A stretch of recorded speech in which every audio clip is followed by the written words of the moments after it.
Hello everyone, I am सुरुचि शालिनी और आज हम लोग द हिंदू मैरिज एक्ट 1955 का सेक्शन 5 कवर करेंगे, जो कि बात करता है conditions for a Hindu marriage. इसमें हम लोग देखेंगे कि कैसे दो हिंदूज़ को कौन कौन से कंडीशंस को फुलफ़िल करना होता है एक दूसरे से शादी करने के लिए।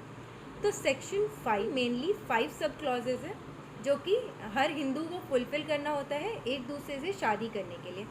सेक्शन 5 का सब क्लॉज 1 ये बात करता है कि neither party has a living spouse at the time of marriage. ठीक है, अगर मान लीजिए एक लड़का है और एक लड़की है, उनके बीच में शादी होने वाली है, तो ऐसा नहीं होना चाहिए कि हस्बैंड की जो लड़का है उसका पहले से कोई वाइफ अभी भी हो, या फिर कोई जो लड़की है उनके पहले से हस्बैंड हो जिनसे उन्होंने डिवोर्स ना लिया हो, क्योंकि हिंदू मैरिज एक्ट में बाईगैमी जो है वो वॉइड है। ये टी वेंकटरामना वर्सेस स्टेट 1977 में निकला था कि कोई भी हिंदू जो है वो बाईगैमी नहीं कर सकता है, और अगर कोई बाईगैमी करता है तो उसे 7 साल की इम्प्रिजनमेंट या फिर फाइन देना होगा, या फिर दोनों। अब हम लोग बात करेंगे सेक्शन 5 सब क्लॉज 2 के बारे में, जो कि बात करता है अनसाउंडनेस ऑफ माइंड की। तो ये कहता है कि at the time of marriage अगर कोई भी पार्टी वैलिड कंसेंट देने के लायक नहीं है, मतलब उसका माइंड उतना अनसाउंड है कि वो वैलिड कंसेंट नहीं दे सकता है, तो ये एक वॉइडेबल मैरिज हो जाएगा। ये वैलिड कंसेंट जो होता है वो section 13 of Indian contract act आता है। हम लोग इसी तरीके से कनेक्ट करके पढ़ेंगे ताकि आंसर्स जो हैं वो बहुत अच्छे से बना पाए और माइंड में एक मैप रेडी हो जाए। अब इसका सेकंड पार्ट ये कहता है कि इवन दो अगर कोई इंसान वैलिड कंसेंट दे भी सकता है, मतलब आपका अगर कोई एक पार्टी है वो वैलिड कंसेंट दे भी सकता है, फिर भी अगर वो किसी और चीज़ में अनफिट है या फिर उसको अनसाउंडनेस है और आप उनके साथ नहीं रहना चाहते हो, तो भी ये मैरिज जो है वो वॉइडेबल हो जाएगा। अब इसका थर्ड पार्ट ये कहता है कि अगर किसी इंसान को मान लीजिए वो पूरा नॉर्मल हेल्दी पर्सन है, लेकिन उसको कभी कभी इंसानिटी के अटैक्स आते हैं, तो वो भी अनसाउंडनेस में ही आएगा और ये वॉइडेबल मैरिज हो सकता है। एक बात याद रखिएगा कि ये जो इंसानिटी के अटैक्स होते हैं, इससे एपिलेप्सी जो मिर्गी का दौरा होता है उसे हटा दिया गया है। इसका मतलब एपिलेप्सी जो है वो अनसाउंडनेस में नहीं आएगा।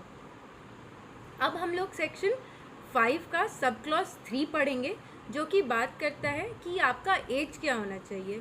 तो एक लड़की का शादी के टाइम 18 और अबव होना चाहिए, और लड़के का 21 ईयर्स ओल्ड और अबव होना चाहिए, इस तरीके से। अब सेक्शन 5 का क्लॉज 4 बात करता है प्रोहिबिटेड रिलेशनशिप्स के बारे में, कि हिंदू में जो है प्रोहिबिटेड रिलेशनशिप्स होते हैं जो कि कवर्ड है सेक्शन 3G में, जो कि बात करता है कि कौन कौन से रिलेशनशिप है जिसमें आप शादी नहीं कर सकते हो। जैसे कि प्रोहिबिटेड रिलेशनशिप में आएगा आप अपने स्टेप मॉम, स्टेप डैड, इन सब से शादी नहीं कर सकते हो, अपने ग्रैंडफादर, ग्रैंड मदर, या फिर आंटी और नीस के बीच में शादी नहीं हो सकती, अंकल और नेफ्यू के बीच में शादी नहीं हो सकती। इस तरीके से ये है कि आप अपने क्लोज लोग जो हैं उनसे आप शादी नहीं कर सकते हो। सेक्शन 3G प्रोहिबिटेड रिलेशनशिप और सेक्शन 3F सपिंडा रिलेशनशिप, इन दोनों को मैं अपने दूसरे वीडियो में कवर करूँगी डिटेल में। अब हम लोग आते हैं, और ये 3G जो प्रोहिबिटेड रिलेशनशिप है हिंदू मैरिज में, इसमें भी अगर आपकी फैमिली बहुत पूर्वजों तक वो अगर कोई चीज़ मानते आया है और आप वो चीज़ प्रूव कर देते हो इन कोर्ट के सामने, तो वो, और कोर्ट अगर मान जाता है तो वो शादी वैलिड है। ठीक है, अब बात करते हैं सेक्शन 5 के सब क्लॉज 5 के बारे में, जो कि बात करता है कि आप अपने सपिंडाज में शादी नहीं कर सकते हो। सपिंडा मतलब होता है कज़न। तो इसमें क्या होता है, सपिंडा जो है वो सेक्शन 3F में अच्छे से एलाबोरेट करके बताया गया है, मैं अपने नेक्स्ट वीडियो में आपको सही से बताऊंगी।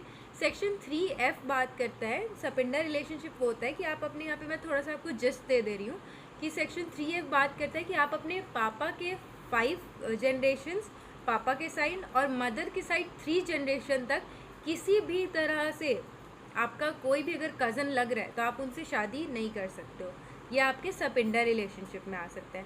अनटिल और अनलेस आपका कोई पहले से कस्टम चल रहा हो, अगर आपका पहले से कस्टम चलते आ रहा है कि आप हिंदू हो फिर भी आपके किसी कज़न से शादी हो सकता है और आपके पास प्रूफ है कि आपके पूर्वज ये करते आ रहे हैं और ये बात आप कोर्ट के सामने प्रूफ कर देते हो, तो फिर कोर्ट डिसाइड कर सकता है कि आप शादी आपका वैलिड है या फिर नहीं है।